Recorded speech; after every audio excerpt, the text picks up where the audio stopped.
लिख रहा हूं मैं अंजाम जिसका कल आगाज आएगा। मेरे लहू का हर एक कतरा इंकलाब लाएगा। मैं रहूं या न रहूं मगर ये वादा है मेरा तुमसे, मेरे बाद वतन पर मरने वालों का सैलाब आएगा। इन अल्फाजों के जहन में आते ही एक ऐसे जोशीले नौजवान का चेहरा उभरता है जो अकेले अपने दम पर हिंदुस्तान की धरती को ब्रिटिश हुकूमत से मुक्त कराने का हौसला व जज्बा रखता था। वही भगत सिंह जिसने असेंबली में बम फेंका था और हंसते हंसते फांसी के फंदे को चूम लिया था।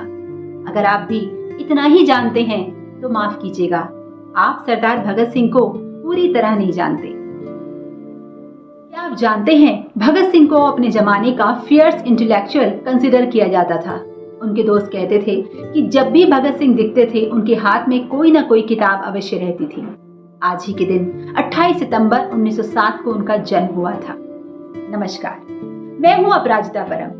तो आइए आज अपने समय से बहुत आगे की सोच रखने वाले इस महान क्रांतिकारी के जीवन और विचारधाराओं को गहराई से समझने की कोशिश करते हैं। उन्होंने विस्तार से British, European, Russian, American literature को भी पढ़ा था। कुछ एस्टिमेट्स के अनुसार अरेस्ट होने से पहले उन्होंने 250 से ज्यादा किताबें पढ़ी थी और जो 2 साल वो जेल में रहे थे उन्होंने तकरीबन 300 से ज्यादा किताबें पढ़ी थी। न सिर्फ किताबें पढ़ने के लिए भगत सिंह को अपने लेखों के लिए भी जाना जाता था। उनके आर्टिकल्स छपते थे कीर्ति, अकाली, वीर अर्जुन और प्रताप जैसी मैगजीन्स में। उनके लिखे नोट्स से उस वक्त के हालात और भगत सिंह की देश और समाज के प्रति सोच का पता चलता। कहते थे, बम और पिस्तौल से क्रांति नहीं आती, क्रांति की तलवार विचारों की शान पर तेज होती है। लेकिन दुखद है, आजकल उन विचारों की बात नहीं। क्या आप जानते हैं, Bhagat Singh Karl Marx, Lenin और सोशलिज्म की विचारधारा से बहुत प्रभावित थे। उन्हें दर्द होता था जब किसानों और मजदूरों के साथ समाज द्वारा किया जाने वाला व्यवहार देखते थे। वे समाज के इसी हिस्से के लिए लड़ना चाहते थे। 1923 में लिखे अपने एक निबंध में उन्होंने गुरु गोविंद सिंह जी की ये पंक्तियां लिखी थी।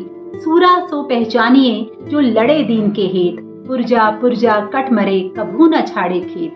अर्थात बहादुर वही है जो दीन दुखियों के हित के लिए लड़ता है और अपनी अंतिम सांस तक मैदान छोड़कर नहीं भागता। ज्यादातर स्वतंत्रता सेनानियों का मुख्य उद्देश्य भारत को ब्रिटिश राज से स्वतंत्र कराना था। सोशल जस्टिस के बारे में चर्चा बाद में भी की जा सकती थी, लेकिन भगत सिंह का कहना था कि एक मजदूर और किसान को फर्क नहीं पड़ता कि सत्ता किसके हाथ में है, चाहे वो ब्रिटिशर हो या भारतीय, शोषण शोषण ही होता है। भगत सिंह ने फरवरी 1931 में दिए नौजवान राजनीतिक कार्यकर्ताओं को संदेश में स्पष्ट किया कि वे जिस क्रांति की बात कर रहे थे वह समाजवादी क्रांति थी। 8 अप्रैल 1929 को असेंबली में बम के साथ जो पर्चा फेंका गया वो भगत सिंह ने ही अपने हाथों से लिखा था।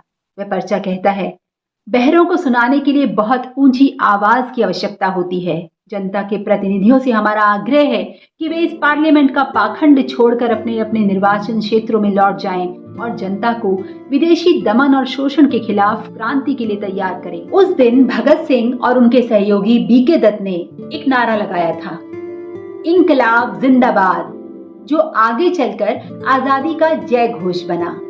वसुधैव कुटुंबकम, अर्थात सारी दुनिया एक परिवार है। भगत सिंह इस विचारधारा के पक्षधर थे। उन्होंने एक आर्टिकल लिखा जिसका शीर्षक था विश्व प्रेम, जिसे कलकत्ता की एक मैगजीन मतवाला ने 1924 से प्रकाशित किया था।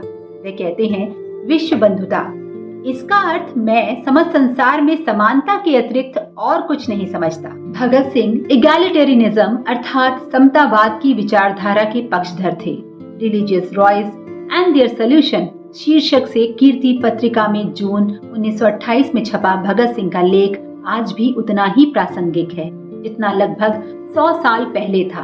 भगत सिंह गरीबी और धार्मिक उन्माद को दूर करने के लिए आर्थिक स्वतंत्रता का महत्व बताते हुए अपील करते हैं कि लोगों को परस्पर लड़ने से रोकने के लिए वर्ग चेतना की जरूरत है। भगत सिंह के लेखन का सबसे चर्चित लेख मैं नास्तिक क्यों हूँ उन्होंने जेल में रहते हुए लिखा और 27 सितंबर 1931 को लाहौर के एक अखबार द पीपल में यह प्रकाशित हुआ।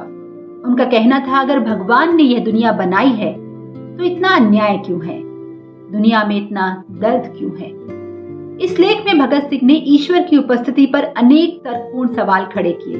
संसार में मनुष्य की दीनता, उसके शोषण, दुनिया में व्याप्त अराजकता और वर्ग भेद की स्थितियों का भी विश्लेषण। आज के दिन बहुत से लोग अपनी गाड़ियों पर भगत सिंह की फोटो लगाकर घूमते हैं, जिस पर लिखा होता है, लगता है फिर से आना पड़ेगा। दोस्तों, याद रखिए, भगत सिंह एक एथिस्ट थे।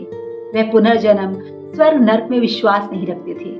जब वे अपनी जिंदगी कुर्बान करने जा रहे थे तब वह जानते थे कि यह अंत है, लेकिन इसके साथ वह यह भी जानते थे कि इंसान को मारा जा सकता है, लेकिन उसके विचारों को नहीं। उसे फिक्र है हरदम नया तर्जे जफा क्या है, हमें भी शौक है देखे सितम की इंतहा क्या है। यह वो शेर है जो शहीद आजम सरदार भगत सिंह ने लाहौर सेंट्रल जेल से अपने छोटे भाई कुलतार को फांसी से पहले अपने अंतिम पत्र में लिखा था। अगर आप भगत सिंह को वाकई पसंद करते हैं तो उनके विचारों की गहराई को जानिए। उम्मीद करती हूँ आपको मेरा ये प्रयास पसंद आया होगा।